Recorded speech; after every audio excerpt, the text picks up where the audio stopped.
Hi, Mama, and welcome back to For Moms, a Safe Space. I'm your host, Simone, and I'm so glad you're tuning in again. So, last episode, we talked about something that hits close to home for so many of us, and that's how can you reconnect with your partner after having a baby? Because let's be honest, that shift in your relationship is big. And it's one of those things that no one can really prepare you for. So we got real about the changes, the communication, and finding ways to get back to each other in the middle of all the chaos. And this week, we're diving into a heavily requested topic, mom guilt. Even when you are doing everything that you can, it can still feel like you're not doing enough. Whether it's feeling torn between your kids, work, self-care, or just trying to make the right choices every day. That guilt can be so loud. So today, I want us to unpack that, where it comes from, why it shows up, and most importantly, how can we let it stop running the show? I'm also going to share a really personal story about my own struggles with mom guilt, because it can be really comforting to hear me too, especially when you're going through it. So let's take a deep breath and get into this together.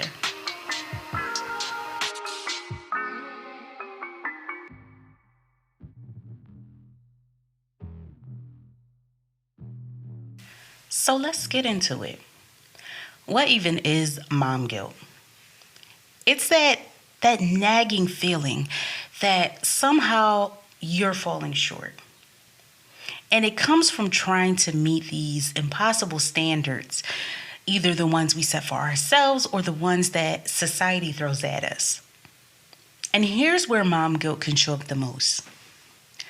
The number one way is comparing yourself to other moms. In today's world, social media is huge. It plays a huge part in a lot of people's lives.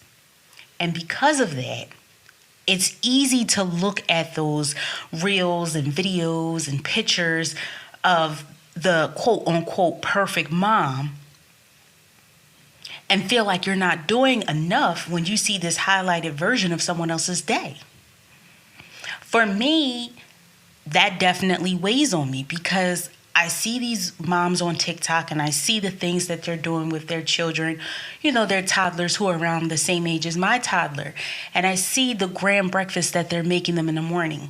They're making them steak and eggs and avocado toast, and they're giving them tomatoes and strawberries. And here I'm like, you want some oatmeal?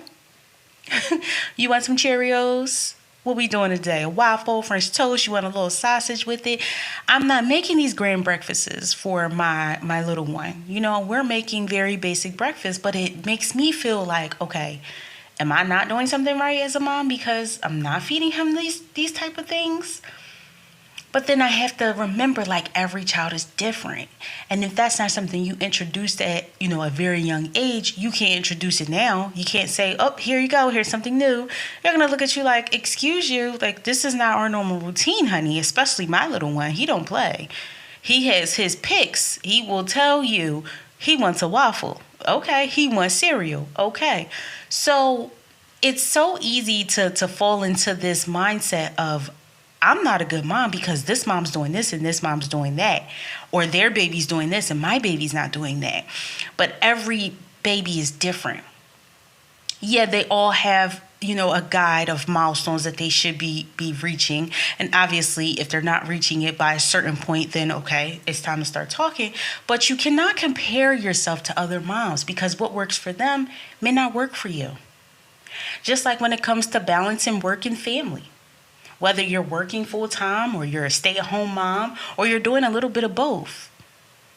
And for me, I do a little bit of both. So I work from home and I go into office. And when him and I are home together, my struggles come when I have to have important meetings. Because he's at an age now where He needs to be occupied. His time needs to be occupied. There is no just, oh, I'm going to lay him down and I'm going to have this meeting. No, I got to put the TV on for him. I got to give him some snacks. I got to make sure he has access to his toys. But then I have to also make sure he doesn't have access to anything else in the house. You know, like one day he got into the bathroom and he took out a whole bunch of toilet paper. And that was fun, cleaning up toilet paper all in his room. You know, and then there's other days where he goes into his brother's room and he's taking stuff out of there. And I'm like, you can't touch your brother's stuff.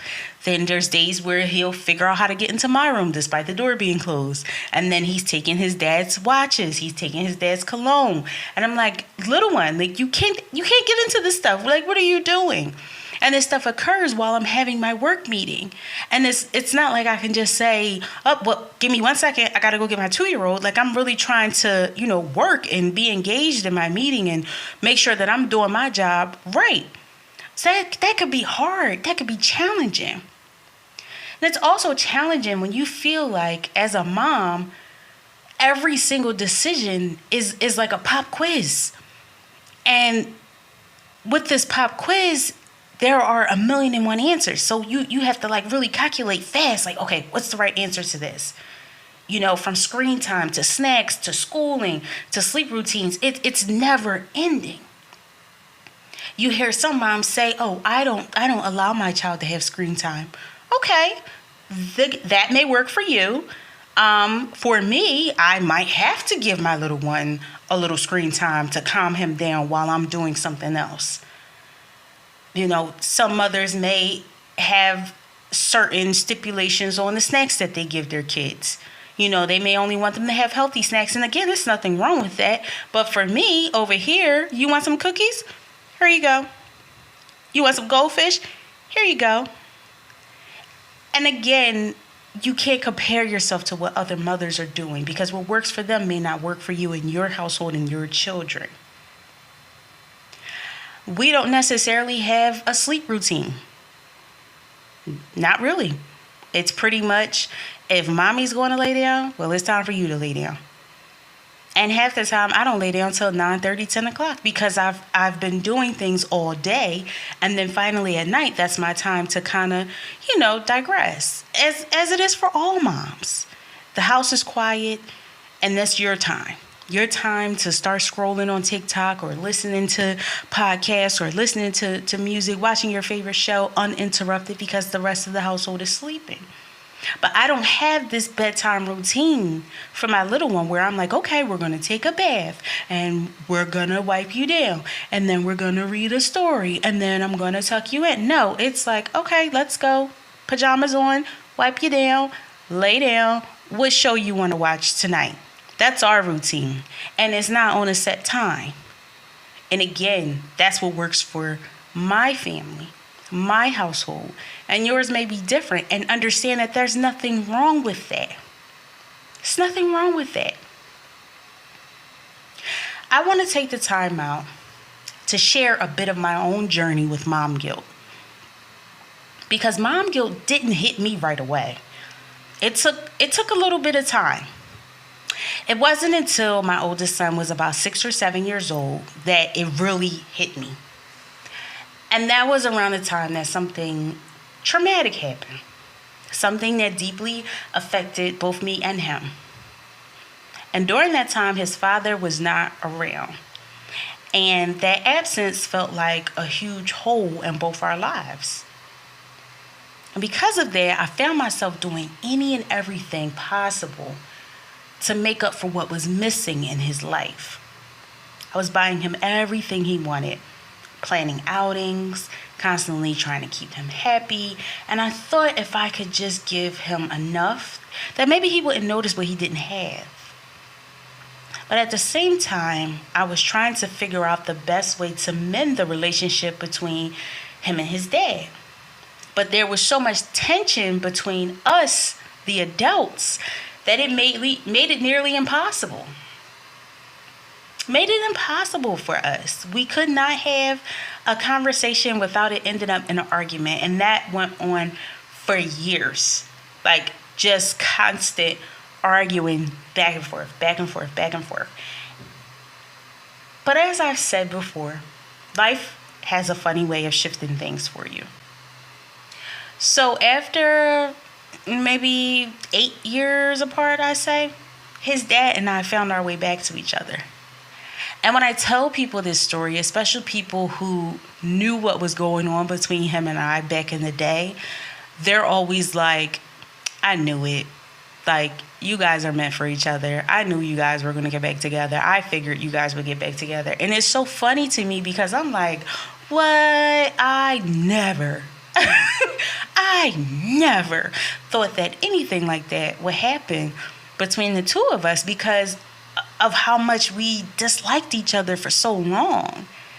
And it's almost like the little kids on the playground, right? Where the little girl's like, oh, he's always messing with me. He's always bothering me. And then the parents are like, oh, that's because he likes you. That's why. It's like that between him and I. Like, bother each other, act crazy towards each other. But at the end of the day, it's because we can't get enough of each other. Like, that's my best friend. For real. Right? So when he came back around, it actually helped ease some of that guilt. But it didn't erase the guilt. It didn't erase it. It just helped it a little bit.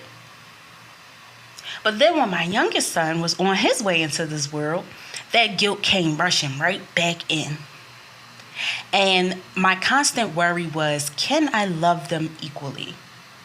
Because my oldest son, that's my baby, right? That's my dog. We've been through it together. And he has been with me through my transitions to becoming a better person all around. And he's been holding me down. That's my guy. And I didn't want him to feel as though he was being replaced by his little brother. So for me, I was making every effort to pour into him, making sure I spend one-on-one time with him and reassuring him and overcompensating in every little way. And then when my youngest came, it's like magically my love is still the same for my oldest son, and my love is my love for my youngest son. And it's two different types of love, but I love them both. And mothers who have multiple children, you guys know what I'm talking about. It's something that you can't explain, but it's an instant thing. Like, these are my children. I love my children. Yes, I love them each differently, but I love them nonetheless. So now my struggle a little bit is simple things. Like, I can't buy my youngest something and not buy my oldest something.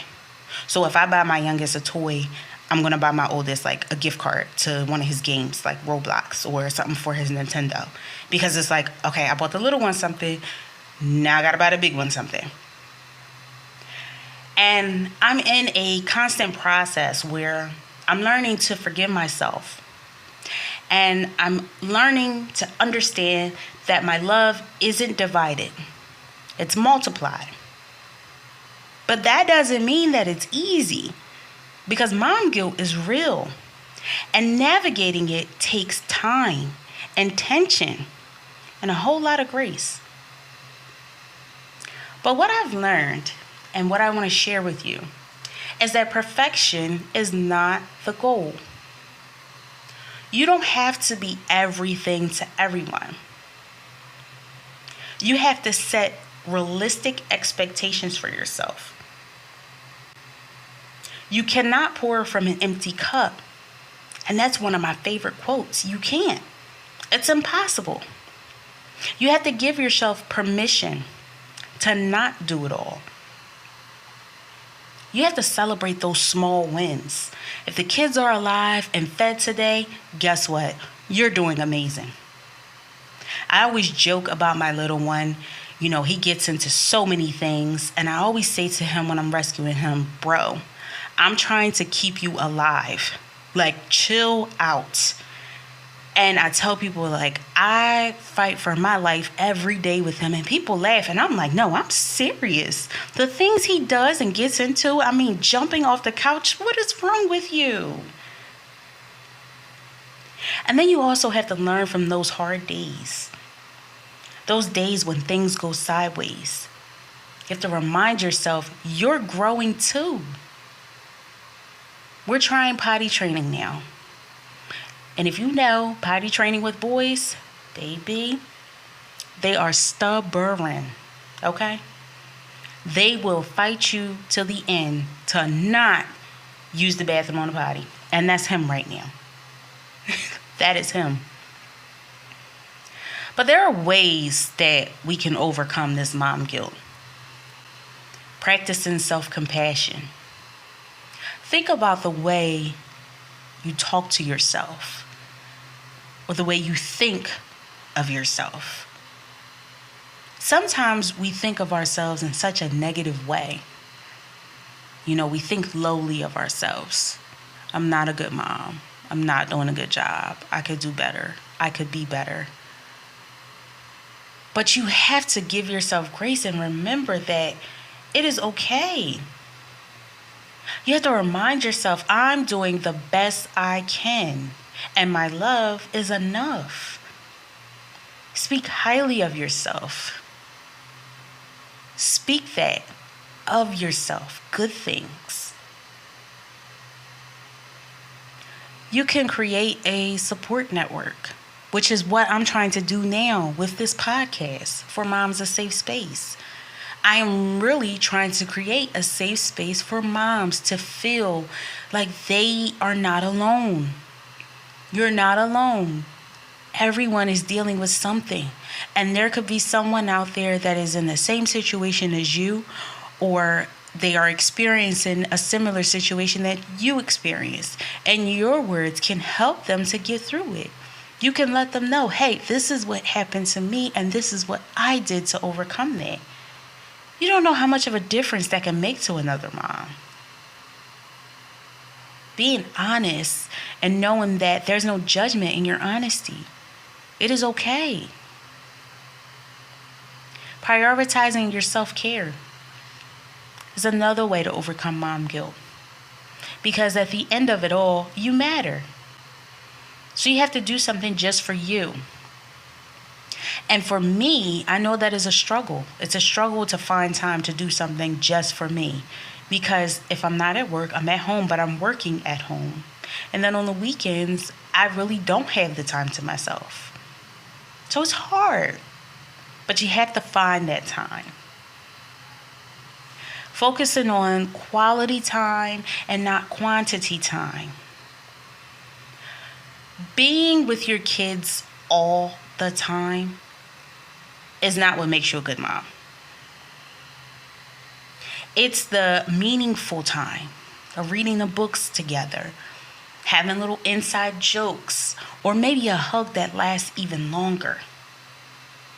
Quality time.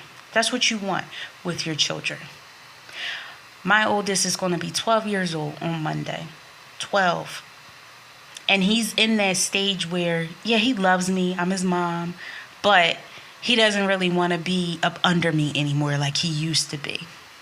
And I remember when he was smaller and he was like constantly in my face. And I would be like, oh, God, please. Mommy needs a break. And I remember people saying, you're going to miss it because one day he's not going to do that anymore. And he's slowly transitioning into that. And my feelings are a little hurt. Sometimes we'll sit downstairs together and I'll put something on and he'll watch it for a little bit. But then he's like, I'm going upstairs. I'm going to go play my game. I want to talk to my friend on the phone. And I'm like, okay. And it's like I think back to when he would love watching movies with me. He would get so excited. He'd grab his snacks and he'd get in the bed with me and we would just sit there and watch movies together. Whatever he wanted to watch, I watch it. I remember we watched some movie that had came out, and it was during COVID, and I fell asleep during the movie, and he was trying his hardest to wake me up, and I was like, kid, I am so sorry, but this movie is so boring. This movie is so boring. But I think about little times like that, and how much we spent quality time together, the different things that him and I did together, and the things that I'm hoping to do with my little one as he gets older, and just hold on to those memories. Moms, I want you to refrain from the negative thoughts. Because when the guilt starts to creep in, you have to take the time to ask yourself, is this true? Because the chances are you're doing better than you think. You have to challenge that inner critic and speak truth into yourself instead. And it can be hard. It's something I struggle with. I constantly ask, am I a good mom? Am I doing a good job? Maybe I could do better. Maybe I can change this. But my kids are okay. They have everything they need.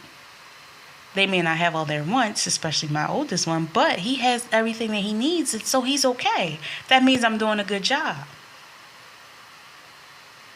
Speak that truth into yourself. Yes, I'm a good mother. Yes, I'm doing the best that I can. Yes, I'm doing an amazing job. My kids are alive. My kids are healthy.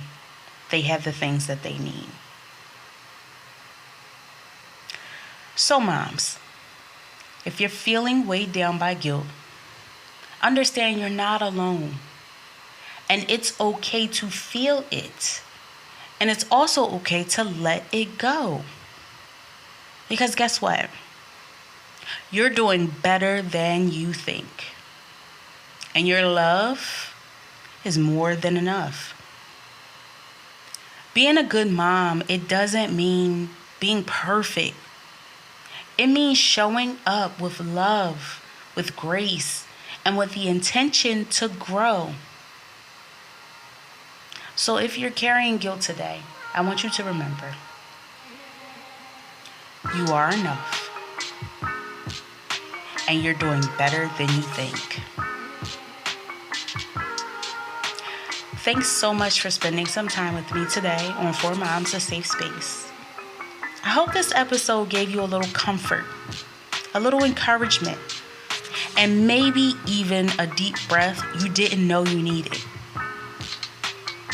And if anything I shared today resonated with you, especially my own story, I want to hear from you. Send me that email, send me the DM, send me a text, call me. You can stay anonymous if you want. That's okay. But understand your words might be the encouragement that another mom desperately needs to hear. I can't wait to connect with you. So until next time, take care of you too, Mom.